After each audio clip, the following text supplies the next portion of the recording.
Numa paisagem silenciosa, cortada por um rio tranquilo, um pequeno barco desliza entre a vegetação. Nele, uma mulher de longos cabelos ruivos, vestida de branco, encara o vazio com um olhar de tristeza e abandono.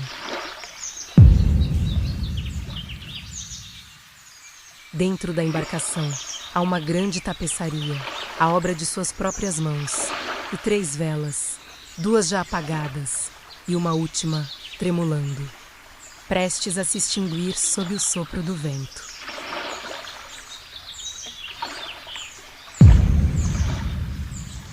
Na proa, uma inscrição revela discretamente quem é essa figura misteriosa: a Senhora de Shalott.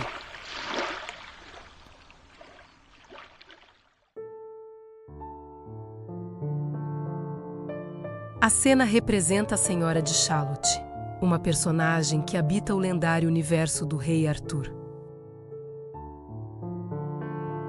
O ciclo arturiano começou a se formar na Idade Média, com raízes que remontam ao século VI. Destes relatos brotaram nomes que atravessaram séculos, como Arthur, Guinevere, Merlin Morgana e Lancelot. Figuras que seguem vivas até hoje na literatura, no cinema e na imaginação popular. Mas nem sempre o universo do Rei Arthur foi tão conhecido. Após o fim da Idade Média, o interesse por essas histórias desapareceu, e só renasceria muito tempo depois, no romantismo do século XIX, quando o mistério e o idealismo desses mitos voltaram a fascinar artistas e escritores. É nesse contexto que surge, em 1833, o poema The Lady of Shalott, do poeta inglês Alfred Tennyson. A obra ganharia nova forma em 1842, tornando-se a versão definitiva. A Senhora de Shalott teria sido inspirada na donzela Elaine de Astolat, personagem que aparece no livro A Morte de Arthur, de Thomas Malory. Publicado em 1485, uma outra possibilidade é que ela seja inspirada na antiga novela italiana Donna di Scalota, do século XIII. Assim nascia uma das figuras mais trágicas e encantadoras do imaginário arturiano. O poema de Alfred Tennyson fez grande sucesso quando foi publicado. Sua cadência quase hipnótica e a linguagem imagética evocam um universo de sonho, um ambiente ao mesmo tempo mágico e terreno, onde o encanto do campo se mistura a um desejo silencioso. Em sua narrativa, Shalott é uma ilha cercada por águas calmas junto a campos de cevada e centeio, cortados por uma estrada que leva a Camelot. No rio que envolve a ilha, flutuam lírios brancos, enquanto, ao longe, camponeses ouvem uma canção alegre e dolente, entoada pela Senhora de Shalott, a quem acreditam ser uma fada. A canção vem de uma torre isolada. Lá dentro vive a Senhora de Shalott, presa a uma antiga maldição. Uma voz lhe advertiu que terrível destino cairia sobre ela se ousasse olhar em direção a Camelot. Ninguém sabe o motivo dessa condenação. Nem ela, nem o leitor. Para escapar da maldição, passa os dias tecendo, observando o mundo apenas através de um espelho que reflete a janela de sua torre. Com ele, cria as mágicas visões do espelho em uma grande tapeçaria. Mas o isolamento pesa. Um dia, cansada de ver apenas reflexos, a senhora murmura: "Estou cansada de sombras." Nesse momento, surge o bravo Lancelot, cavalgando pela estrada que leva a Camelot. Sua imagem, refletida no espelho, rompe o cotidiano da jovem. Tomada por um impulso irresistível, ela se levanta, dá 3 passos pelo quarto e finalmente olha pela janela. O espelho se parte e ela entende, sem palavras, que a maldição se cumpriu.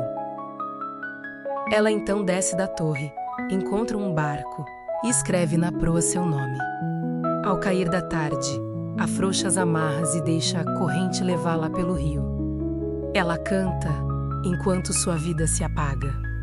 Um canto pesaroso e sacro, até que seus olhos foram se apagando, voltados para Camelot.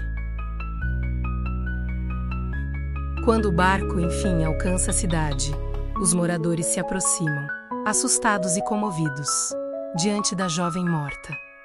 Entre eles está Lancelot, que olha o rosto sereno da moça e diz: que lindo rosto ela tem. Que a clemência de Deus abençoe a Senhora de Shalott. A representação mais conhecida da Senhora de Shalott é esta tela, do pintor inglês John William Waterhouse, realizada em 1888. Nesta pintura, vemos a Senhora de Shalott num instante decisivo. A maldição já se cumpriu. Ela desceu da torre e agora está sentada no interior do barco, prestes a soltar as amarras que segura com a mão direita. Ela se acomoda sobre a tapeçaria que tecia, na qual estão bordadas as cenas que via apenas refletidas no espelho, como se carregasse sob o próprio corpo a história inteira de sua existência, agora à beira de ser abandonada. As 3 velas ao lado da jovem, das quais apenas uma ainda bruxuleia antes de apagar, reforçam a sensação de que seu tempo está se esgotando. 2 chamas já se foram, e a última vacila, ameaçada pelo vento. Um crucifixo junto à proa sugere devoção e fé, lembrando que sua jornada pelo rio é também um percurso espiritual, que atravessa simultaneamente amor e morte. O vestido branco, em harmonia com o poema, acentua a ideia de pureza e vulnerabilidade, enquanto a boca entreaberta indica o início de seu último canto, que acompanhará o barco até Camelot. A luz de fim de tarde, filtrada pelo céu e pela vegetação, marca o momento em que ela solta o barco e funciona como metáfora do ocaso da sua vida, com a escuridão prestes a descer sobre a cena. Na superfície tranquila da água, flutuam pedaços de folhas e da vegetação próxima ao rio. Entre eles, se insinua um pequeno lírio, uma flor carregada de significados simbólicos que se associam à narrativa da cena. Na narrativa do poema, quando a Senhora de Shalott finalmente ousa olhar para Camelot, o primeiro elemento que ela vê é justamente o lírio flutuando na água. Esse lírio pode ser lido como metáfora do despertar de um desejo até então adormecido. Um primeiro sinal de vida afetiva e erótica que rompe o confinamento de sombras e reflexos. Tradicionalmente, o lírio branco está ligado à ideia de pureza, inocência e virgindade, sendo associado tanto à castidade quanto à integridade moral. Ao mesmo tempo, por seu formato e perfume intenso, o lírio também foi relacionado à esfera de Vênus, ao amor carnal e ao desejo, simbolizando uma paixão forte que pode ser vivida, reprimida ou sublimada. A presença da água e da luz da lua na iconografia do lírio reforça esse vínculo com o sonho, com o inconsciente e com um amor profundo que oscila entre ideal e impossibilidade. Na tradição bíblica e cristã, o lírio é ainda sinal de confiança na providência divina e da escolha amorosa de Deus. Como sugerem as passagens em que Cristo convida a observar os lírios do campo, que não trabalham e, mesmo assim, são revestidos de beleza. Todos esses sentidos simbólicos parecem convergir na figura da Senhora de Shalott.